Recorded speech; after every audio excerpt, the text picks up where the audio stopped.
নমস্কার বন্ধুরা, সবাইকে স্বাগত জানাই আমার ইউটিউব চ্যানেল সোর্স অফ লার্নিংয়ে। কেমন আছো তোমরা?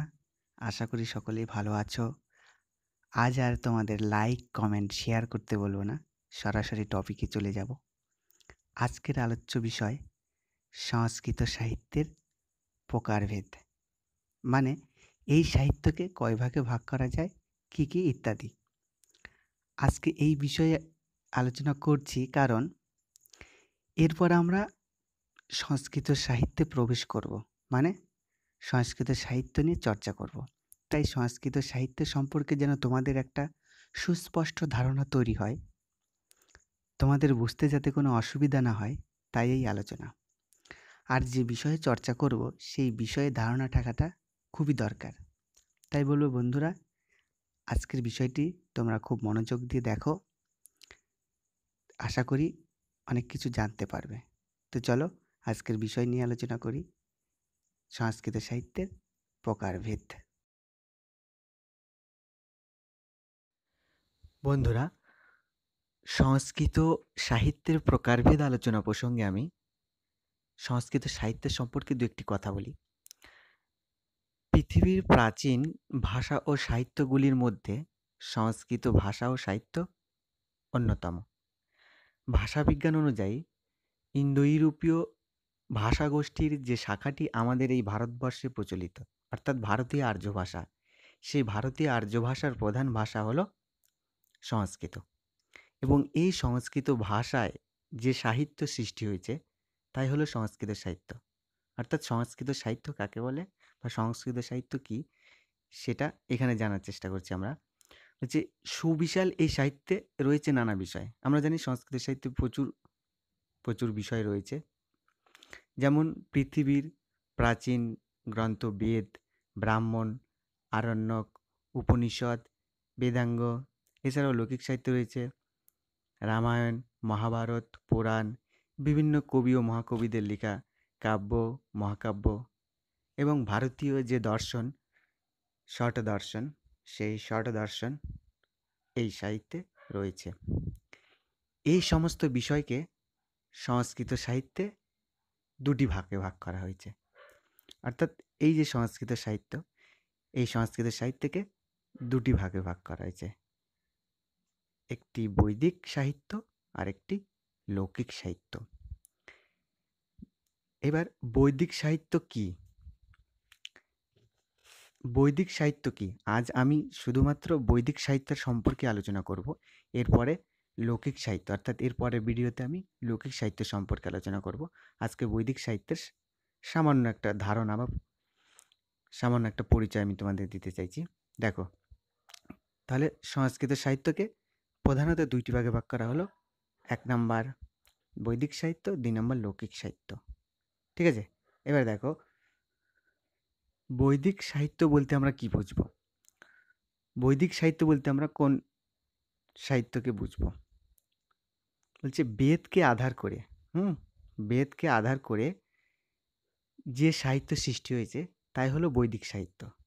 যেমন আমরা জানি 4 সংহিতা, ব্রাহ্মণ, আরণ্যক, উপনিষদ এবং বেদাঙ্গ, এগুলি হচ্ছে বৈদিক সাহিত্য। আর লৌকিক সাহিত্য বলতে বোঝায়, লৌকিক সাহিত্য বলতে কি বোঝায়? লৌকিক সাহিত্য বলতে বোঝায় যে এই বৈদিক সাহিত্যের পরে যে সাহিত্য সৃষ্টি হয়েছিল সংস্কৃত ভাষায়, সেই সাহিত্যই হলো লৌকিক সাহিত্য। এই লৌকিক সাহিত্যের আদিকাব্য হচ্ছে কি না, আদিকাব্য হচ্ছে রামায়ণ এবং আদি কবি হচ্ছে কি বাল্মীকি। তাহলে বৈদিক সাহিত্য এবং লৌকিক সাহিত্য কোথা থেকে শুরু হচ্ছে সেটা এখানে আলোচনা করছি। যে লৌকিক সাহিত্য কাকে বলছি? বলছে রামায়ণ ও বাল্মীকি থেকে শুরু হয়েছে, এই হচ্ছে লৌকিক সাহিত্য। মানে রামায়ণ থেকে আজ পর্যন্ত যে সংস্কৃত সাহিত্য সেটা হচ্ছে লৌকিক সাহিত্য। তাহলে এখানে মোটামুটি বোঝা গেল যে সংস্কৃত সাহিত্যকে দুটি ভাগে ভাগ করা হয়েছে, একটা হচ্ছে বৈদিক সাহিত্য, একটা হচ্ছে লৌকিক সাহিত্য। এবার দেখো, বৈদিক সাহিত্যের আবার দুটি ভাগ করা হয়েছে। বৈদিক সাহিত্যের কয়টি ভাগ করা হয়েছে? দুটি, একটা বেদ, একটা হচ্ছে বেদাঙ্গ। বেদ এবং বেদাঙ্গ ভেদে বৈদিক সাহিত্যকে কয় ভাগে ভাগ করা হয়েছে? 2 ভাগে ভাগ করা হয়েছে। এবার আমরা একটু জেনে নিই যে এই বেদ, যে প্রথম ভাগটা, যে বেদ, এই বেদ কাকে বলে? বলছে যে বেদ শব্দটি আমরা জানি যে বিদ ধাতু থেকে উৎপত্তি হয়েছে, বিদযুক্ত অচ করে। এই বেদ মানে হচ্ছে জ্ঞান বা পরম জ্ঞান। বলছে প্রত্যক্ষ, অনুমান প্রভৃতি প্রমাণ দ্বারা এবং আমাদের যে চক্ষুর আদি ইন্দ্রিয় রয়েছে সেই ইন্দ্রিয়গুলির দ্বারা যে জ্ঞান আমরা অর্জন করতে পারি না, সেই অতীন্দ্রিয় জ্ঞান কোথা থেকে অর্জন করতে পারি আমরা? না এই বেদ থেকে। এই বেদ থেকেই আমরা এই অতীন্দ্রিয় জ্ঞানটি অর্জন করতে পারি। তাই যাজ্ঞবল্ক্য বলেছেন যে প্রত্যেক সানুমিত্য বা ইয়াস্তুপায় ন বিদ্যতে এনম বিদন্তি বেদেন তস্মাৎ বেদস্য দেবতাঃ। অর্থাৎ প্রত্যক্ষ বা অনুমানের দ্বারা যে জ্ঞান আমরা কোনো উপায়ে লাভ করতে পারি না, সেই অতীন্দ্রিয় জ্ঞান আমরা কোথা থেকে পাই? না এই বেদ থেকে পাই। তাই এই ধর্মগ্রন্থকে কি বলা হচ্ছে? বেদ বলা হচ্ছে। এই বেদ সম্পর্কে আরও বিভিন্ন পণ্ডিতেরা বিভিন্ন মত উল্লেখ করে গেছেন। এই বেদকে কি বলা হয়? না শ্রুতি বলা হয়ে থাকে। বেদের অপর নাম কি? শ্রুতি। আমরা ছোটবেলায় পড়েছি। আবার বেদকে কি নামে ডাকা হচ্ছে? ত্রয়ী। বেদকে আবার ত্রয়ী নামেও ডাকা হয়। তারপরে ছন্দস, আগম ইত্যাদি এগুলো নানা নামে ডাকা হয়ে থাকে। বেদকে শ্রুতি কেন বলা হয়? আমরা সকলেই জানি যে এটি গুরু শিষ্য পরম্পরায় মনে রাখা হতো, তাই বেদকে শ্রুতি বলা হচ্ছে।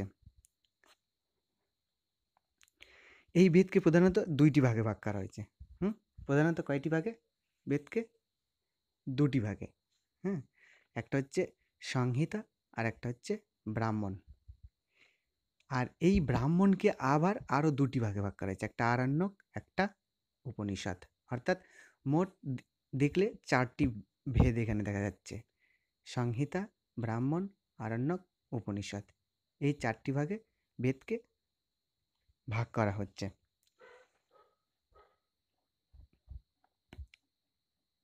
তাহলে বেদের কয়টি ভাগ? মানে 4টি ভাগ আমরা মোটামুটি এখানে জেনে নিলাম। আবার এই সংহিতাকে 4টি ভাগে ভাগ করা হয়েছে। এই সংহিতাকে আবার কয়টি ভাগে ভাগ করা হয়েছে? 4টি ভাগে ভাগ করা হয়েছে: ঋগ্বেদ, সামবেদ, যজুর্বেদ, অথর্ববেদ। এইভাবে সংহিতাকে 4টি ভাগে ভাগ করা হয়েছে। ঠিক আছে? তাহলে দেখো, তোমরা প্রথমত সংস্কৃত সাহিত্যকে 2টি ভাগে ভাগ করা হলো। এখানে বৈদিক সাহিত্য, লৌকিক সাহিত্য। বৈদিক সাহিত্যকে বেদ এবং বেদাঙ্গ হিসেবে 2টি ভাগে ভাগ করা হলো, এবং বেদকে 4টি ভাগে: সংহিতা, ব্রাহ্মণ, আরণ্যক, উপনিষদ। এবং সংহিতাকে আরও 4টি ভাগে ভাগ করা হলো: ঋগ্বেদ, সামবেদ, যজুর্বেদ, অথর্ববেদ। এবার আমরা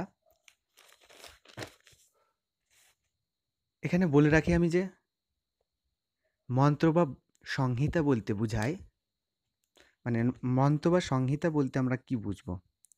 মন্ত্র বা সংহিতা হলো প্রতি বেদের সূক্ত, স্তব, স্তুতি, আশীর্বচন, যাগযজ্ঞাদি ইত্যাদিকে আমরা বলছি বেদ। ইত্যাদিকে বলছি আমরা সংহিতা। আর ব্রাহ্মণ বলতে বোঝায় মন্ত্রের বিধি আলোচনা, বিভিন্ন যাগযজ্ঞের প্রক্রিয়ার বিস্তৃত বিবরণ এখানে রয়েছে। এটি গদ্যে লেখা, মানে ব্রাহ্মণটা লেখা হয়েছে গদ্যে, আর সংহিতা লেখা হয়েছে পদ্য, অর্থাৎ শ্লোকাত্মক। ঠিক আছে? আর যাগযজ্ঞাদির কর্মকাণ্ড হতে যখন বৈদিক আর্যগণ কী করলো? জ্ঞানযোগের দিকে আকৃষ্ট হলো। অর্থাৎ তারা আর এই যাগযজ্ঞ করতে চাইলো না। তাই তারা নির্জন অরণ্য গিয়ে জ্ঞানের উপাসনা শুরু করলো। অর্থাৎ দ্রব্যযজ্ঞ হইতে তারা কী করলো? জ্ঞানযজ্ঞের দিকে ও উপাসনার দিকে ধাবিত হলো। আর সেই বিষয়বস্তুই হলো আরণ্যকে উপস্থিত। ঠিক আছে? তাহলে আরণ্যকের বিষয় কি? মানুষ যাগযজ্ঞ থেকে সরে গিয়ে যখন জ্ঞানের উপাসনা করলো, জ্ঞানের দিকে ছুটলো, সেটাই হচ্ছে আরণ্যক। আর আরণ্যকের শেষ ভাগ সেটি হচ্ছে উপনিষদ। আর এই উপনিষদই হলো আরণ্যকের পরাকাষ্ঠ রূপ। আরণ্যকের যে জ্ঞান আরণ্যকের যে জ্ঞানযজ্ঞ ও আধ্যাত্মিক বিদ্যার সূত্রপাত হয়েছিল তারই প্রতিফলন আমরা এই উপনিষদে দেখতে পাই। ঠিক আছে?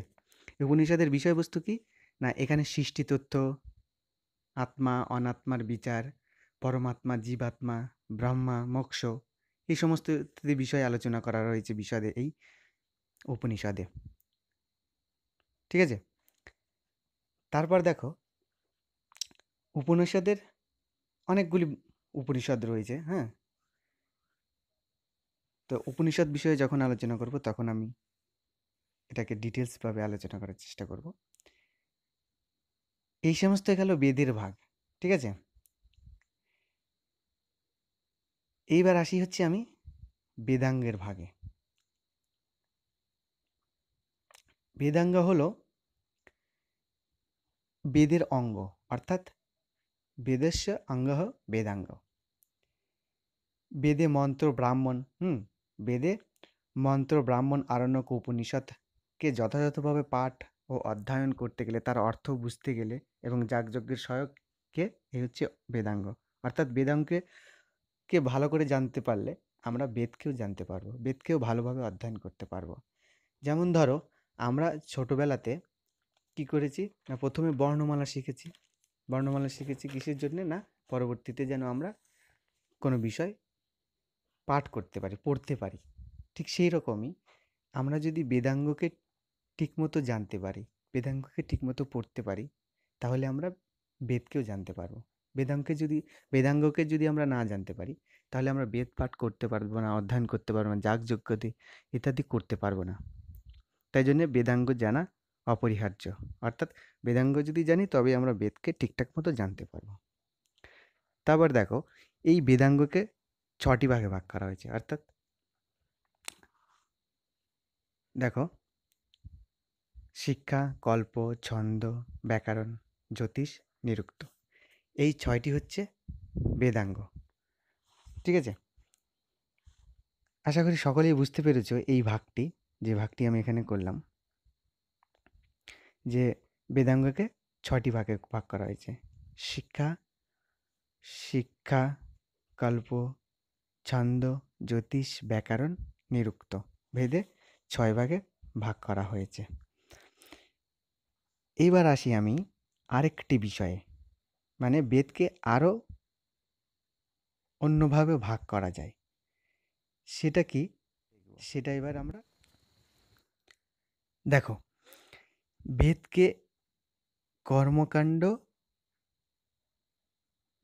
কর্মকাণ্ড ও জ্ঞানকাণ্ড, এই দুই ভেদে আবার 2 ভাগে ভাগ করা যায়।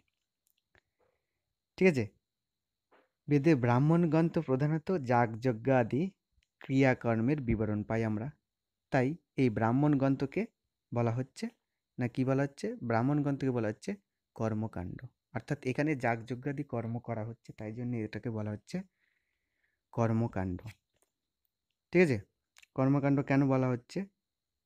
কেননা ব্রাহ্মণ গ্রন্থের যে যাগযজ্ঞ কর্ম, সেই যাগযজ্ঞ কর্ম রয়েছে ব্রাহ্মণ গ্রন্থে, তাই জন্য ব্রাহ্মণ গ্রন্থকে প্রধানত বলা হচ্ছে কর্মকাণ্ড।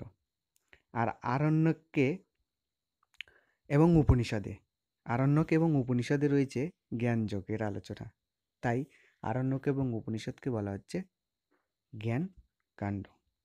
এই জ্ঞানকাণ্ড ও কর্মকাণ্ড অবলম্বন করে ভারতে 2টি ভারতীয় দর্শনের উদ্ভব হয়েছে। ঠিক আছে? একটি হচ্ছে পূর্ব মীমাংসা দর্শন, আরেকটি হচ্ছে উত্তর মীমাংসা দর্শন। পূর্ব মীমাংসা দর্শন সেটি ব্রাহ্মণ ভাগকে অবলম্বন করে রচিত হয়েছে, আর উপনিষদের যে ভাগটি রয়েছে সেই ভাগটিকে অবলম্বন করে উত্তর মীমাংসা দর্শনের সৃষ্টি হয়েছে। তাহলে বেদকে কর্মকাণ্ড এবং জ্ঞানকাণ্ড ভেদে 2টি ভাগে ভাগ করা হয়েছে। ঠিক আছে? ব্রাহ্মণকে নিয়ে কর্মকাণ্ড আর আরণ্যক উপনিষদকে নিয়ে জ্ঞানকাণ্ড। ক্লিয়ার হলো? এইবার আমি বেদের আরও একটি ভাগ অন্যভাবে যেটা ভাগ করা হয়েছে সেই ভাগটি এবার দেখাবো। দেখো, বেদকে আরও একরকম ভাগে ভাগ করা যায়, সেটি হলো